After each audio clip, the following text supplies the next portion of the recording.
tuvieron muchos patriotas. Yo, por ejemplo, siempre rescato lo siguiente. Juan Martín de Porredón, como director supremo, se lo rescata sobre la base de las misivas que tuvo con San Martín para el financiamiento de la campaña de los Andes. Pero no se lo rescata como un líder en el proceso de combate contra las invasiones inglesas. Fue un militar de rango, de jerarquía y con capacidad efectiva, que permitió, junto a Liniers, ser adalides de los procesos de repeler ataques, que no fueron fáciles en virtud de la calidad, digamos, de los líderes militares que tuvimos que enfrentar en esa época. Entonces, me parece que es importante este enfoque muy claro, por eso, desde el punto de vista de la génesis de nuestra patria, es absolutamente imprescindible ver estos enfoques históricos y estas corrientes históricas. Es decir, la corriente histórica implica que en 1810 a 1816 fue inicialmente una revolución democrática, que luego se tradujo en una revolución precisamente independentista. O sea, primero, democracia, o sea, capacidad de gobernanza a partir de las propias instituciones. Y en ese sentido, el enfoque que muchas veces tienen las corrientes antinacionales o historiográficas liberales es pretender establecer un sistema de confusión del rol que tuvo San Martín, principalmente como San Martín, digamos, porque vieron que ellos siempre han planteado ahí que San Martín era un agente inglés, o que en definitiva el plan Midland fue escrito en el año 1800 para el tema del cruce de los Andes, o que en definitiva los enfoques tienen que ver como una injerencia de Inglaterra para el proceso de independencia en virtud del conflicto que tenía España con Inglaterra. Pero lo cierto es que me parece que es muy importante también observar que la Revolución de Mayo fue, en definitiva, un detalle de la Revolución francesa de 1789. Los principios iluministas estaban sólidamente sostenidos por igualdad, por libertad y por fraternidad. Y en ese contexto, nuestros patriotas efectivamente estaban imbuidos de estas corrientes porque había un cambio de escenario respecto a las monarquías absolutas. Entonces, la caída del absolutismo monárquico dio lugar a un salto cualitativo desde el punto de vista de la organización democrática con representación popular. Y a partir de ahí, los mecanismos eran, primero, un sistema de revolución democrática con las monarquías absolutas, un salto cualitativo desde el punto de vista de liberación respecto a las ataduras con la metrópoli y obviamente los criterios desde el punto de vista independentista. Por eso yo sugiero y recomiendo la lectura de la historia del tomo 1 y 2 de Galasso, porque es una lectura, primero, que tiene los enfoques de las distintas escuelas historiográficas. Y dentro del revisionismo histórico, revisionismo desde el punto de vista del prisma ideológico, porque eso también es muy importante hacerlo. Por eso, esta bibliografía también tiene un libro que es Seamos libres y lo demás no importa nada, que es la biografía de San Martín. Un enfoque que es también un gran nivel de desarrollo, que discute la fecha de nacimiento de San Martín, la edad de San Martín, el momento que se casa con Remedio de San Martín, hasta lo mismo que lo que se discute respecto al nacimiento de Perón, digamos, Roque Pérez o Lobos, y también que se discute efectivamente si se trata del 8 de octubre de 1895 u otra fecha alternativa. Entonces, creo que es importante por la rigurosidad analítica, histórica y porque es necesario pensar. Yo lo que digo es, la historia hay que mirarla desde esta visión. Y a su vez también porque ese enfoque histórico, aparte de la visión global, también tiene la importancia estratégica para interpretar por qué se producen las luchas nacionales contra la dependencia y por qué efectivamente se producen un mecanismo de exacción de riqueza por parte del centralismo porteño. Nosotros tuvimos históricamente el tema de las rentas aduaneras, siempre fueron apropiadas por el gobierno porteño, que a su vez tomó las relaciones exteriores, esas relaciones exteriores siempre con un sistema de alineamiento automático de las élites con Gran Bretaña. Y ese mecanismo de relaciones exteriores siempre fue un sistema de tensión. Juan Manuel de Rosas, detestado por la oligarquía, es porque pone efectivamente, desde la vuelta obligada el 20 de noviembre de 1845, una impronta frente al bloqueo anglo-francés. Pero en definitiva, lo que nosotros hemos observado siempre, desde el préstamo a la Panic Brothers hasta la cuestión del bloqueo anglo-francés, hasta el desarrollo de la historia argentina, que los líderes políticos que defendieron nuestra soberanía son denostados por la corriente historiográfica de carácter neoliberal o liberal.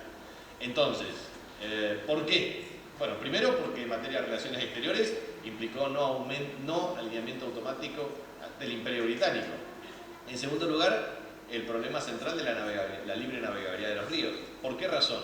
Porque había una directa vinculación entre las relaciones exteriores y el alineamiento automático y la libre navegabilidad de los ríos, porque querían efectivamente establecer un mecanismo de penetración del comercio sin pasar por las rentas aduaneras, que a su vez las rentas aduaneras eran apropiadas por el centralismo. Entonces, lo que quiero transmitir es esto, cualquier coincidencia con esta época, o cualquier vínculo con esta época es mera coincidencia. Fíjense lo que significa: alineamiento automático, centralización de recursos, antes era renta aduanera, ahora a través de distribución de coparticipación, y a su vez el tema de lo que es libre navegabilidad de los ríos, en definitiva tiene que ver con los problemas del centralismo en materia de aeronavegación de carácter comercial o las políticas de inversión de infraestructura que sea circundante a los modelos funcionales del desarrollo que esa élite gobernante establecía.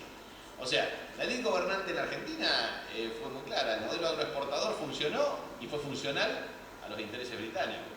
Y fue funcional desde el punto de vista de la provisión de lana, ganado bovino, con distintos procesamientos de carne, hasta lo que ha significado un sistema oportunamente, digamos, para la difusión, por ejemplo, de la guerra con el Paraguay.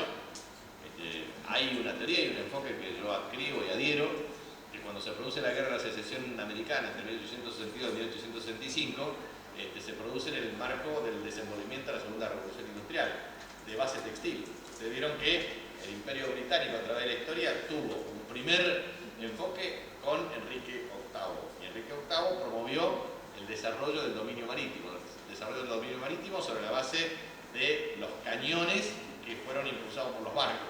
Eso implicó que el dominio marítimo después se tradujo en el dominio de carácter comercial. Y después eso se termina de consumar con toda una tecnología asociada al vapor. O sea, el tren a vapor, conjuntamente con el dominio del mar, implicó dominio de carácter comercial. El dominio de carácter comercial pegó un salto cualitativo a primera revolución industrial. Segunda revolución industrial tiene que ver con un modelo en donde la industrialización estaba en los países centrales y la producción de materia prima en los países periféricos.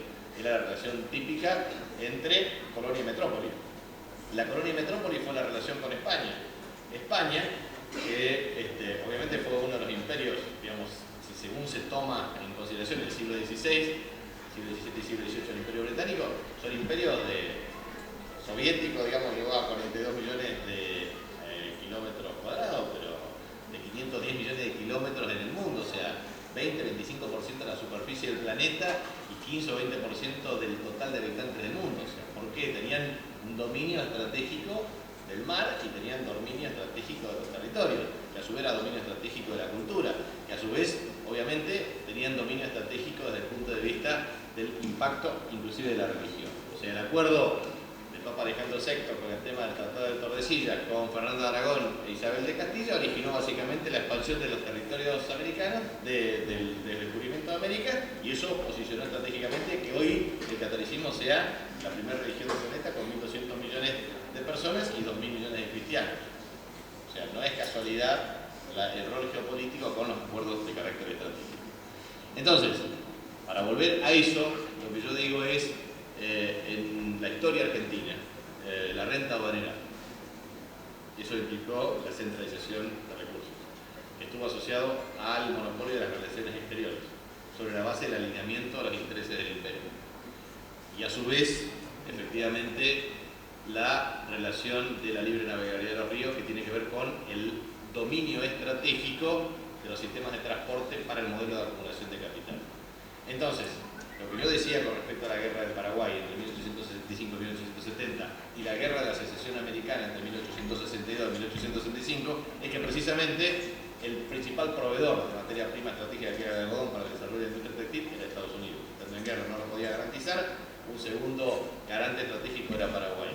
Paraguay tenía autonomía e independencia. Efectivamente hubo un entrismo británico precisamente para el financiamiento de la guerra de la Triple Alianza, al efecto de establecer un espacio agroecológico en condiciones de producir materia prima para el imperio. Lo mismo que para el tema carne y lo mismo que los sistemas claves desde el punto de vista del desarrollo estratégico. Esto, lo que quiero decir es, el financiamiento estratégico de la segunda revolución industrial estuvo asociado a conflictos y guerras. Qué casualidad, es exactamente lo mismo que ocurre con el petróleo.